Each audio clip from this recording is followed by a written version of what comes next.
salvage our children. You know, we see the way they dress. They keep forgetting that Nigeria, we are beautiful. The moment you can see what they showcase on the stage, I said we are fashionable. We see what is going on. You know, we are not having a Met Gala, and everyone, their nakedness is just everywhere. And the men are well clothed. So we have to do something. Tell them the way it is. We don't accept nakedness in our culture. That is not beautiful. It's not beautiful at all. And they're all beautiful girls. But they should be confident to know they are. They don't want to be like, even they are mimicking and trying to emulate film stars from America. They don't know where they come from. Why did Meghan come here looking for Africa? That is something we have to take home with. We know who we are, and don't lose who you are. God bless you. How interesting is that? The First Lady of Nigeria calling out Meghan Markle for her disgraceful dress code in Nigeria. Imagine going to another country that's hosting you and you don't take any gifts for the host. You don't research what clothes they wear, what their culture is. You know nothing about them. And yet she claims to be 43% Nigerian. We know that's a lie because anything that comes out allegedly from Meghan Markle's mouth is absolute bullshit. She has no idea who she is, who she wants to be. All she knows is she's out there money grabbing and trying to get fame and fortune off other people's backs. She's a disgusting, disgraceful human being. How dare she go to this country and absolutely put them on the map for something that they're not? As in, you know, she's trying to portray that they love her and they embraced her and, oh my God, she's the princess, the queen of Nigeria. But in actual fact, no one actually there was supporting her. All the photos and stuff you see in the media and the mainstream media, I'm so pissed with them. They went on the narrative of what Harry and Meghan have put out there. They haven't even questioned, is she 43% Nigerian? Why was she wearing this? Why was she doing that? They haven't even questioned it. They have just gone on the narrative that Meghan and Harry are putting out there. Oh, look how successful we are. No, you weren't successful. And for the First Lady of Nigeria to call her out, kudos to that woman, because she is actually putting out there that they don't accept this behaviour. They are trying to protect their culture. Most of the people in that part of the country are Muslims, and Muslims like to cover up and be respectful. You know, sometimes you don't have to show everything that you may or may not have to cause yourself some attraction. Something covered up is better than something revealed. Anyhow, you know, it just goes to show how disrespectful she is. You know, she had all that time in the world to study Diana, every little bit about her, but she didn't have 2 seconds to research what is acceptable and not acceptable in a country that she was visiting. She's a disgrace.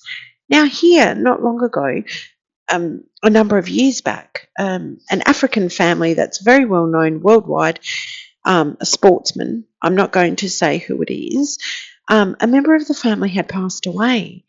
And we knew them, so I wanted to go take flowers and food. In my culture, you take food when someone has passed. You take food to the family because, you know, when you're mourning, you don't even think to eat. The last thing you want to do is cook. So having someone take around some food is sometimes very helpful when you then know that you have to eat, so to speak, and look after yourself in that time of grief. So I actually asked, I was running for the local elections at the time, and I befriended this, he was running as well in the same election, this South African man. And I asked him, I said, look, I've Googled a few things, but I don't really want to go on Google. Is it acceptable for me to take food and flowers around to this family? Is that culturally acceptable? And he said, yes, of course. So when I went around to this family, taking food and flowers and wanted to offer my condolences, you had to park a long way away because obviously media were there and they've got a massive family and very well known. So lots of people were there, so you had to park a long way away. I was a little bit nervous, not because of them, just because of, being around so many people. So as I walked a long way up and around the street, these two beautiful South African women dressed to the nines, they looked stunning. They said, "Are you going to such and such's house?" And I said, "Yes." And one grabbed one arm and one grabbed the other, and they walked me in. I've never had so much of a welcome at someone's home. They were so pleased to see me. They were acceptable of everything and loved that I took my time out to go and give them my condolences. But I went out of my way to make sure that I wasn't doing something offensive, that it was acceptable.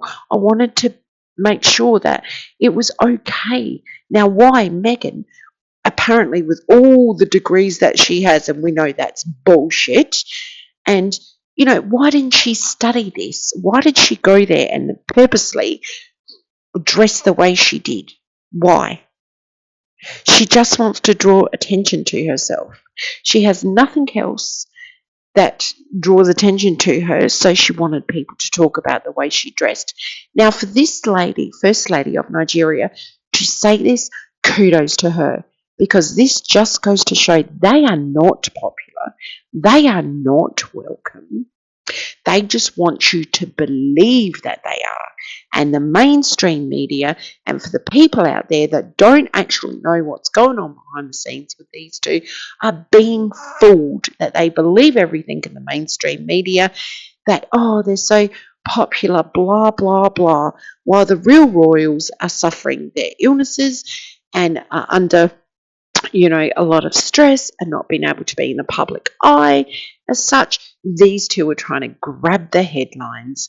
And for people that are not educated, they look and go, oh, look, Harry and Meghan are so popular. It's a whole lot of crap. Now, there is a lot of talk that things are going on behind the scenes in the palace, that their titles will be stripped.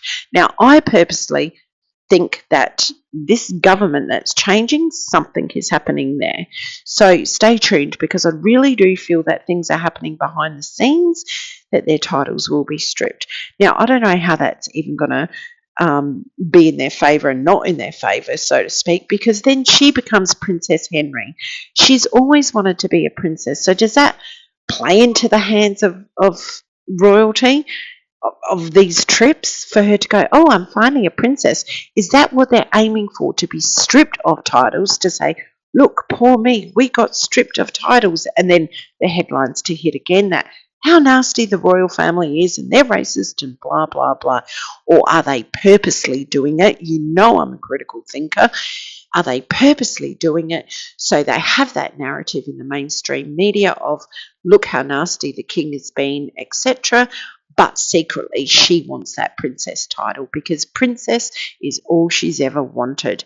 Now, when they went to Nigeria, should I say, she has got African curly hair. Why didn't she embrace that hair? It's beautiful hair. Because she doesn't care. She doesn't care about black people. She's using them for her own advantage, and I will say it to the cows come home. This woman uses everybody for her own advantage. She's a narcissistic, disgusting, evil person, in my opinion, and allegedly she will do anything to get what she wants. I don't know how you feel about it. Let me know. Voice your opinions. Please subscribe to the channel. I'm absolutely disgusted that she did this in a country that is so respectful. And those Nigerian women are actually stunning. Catch you on the next one.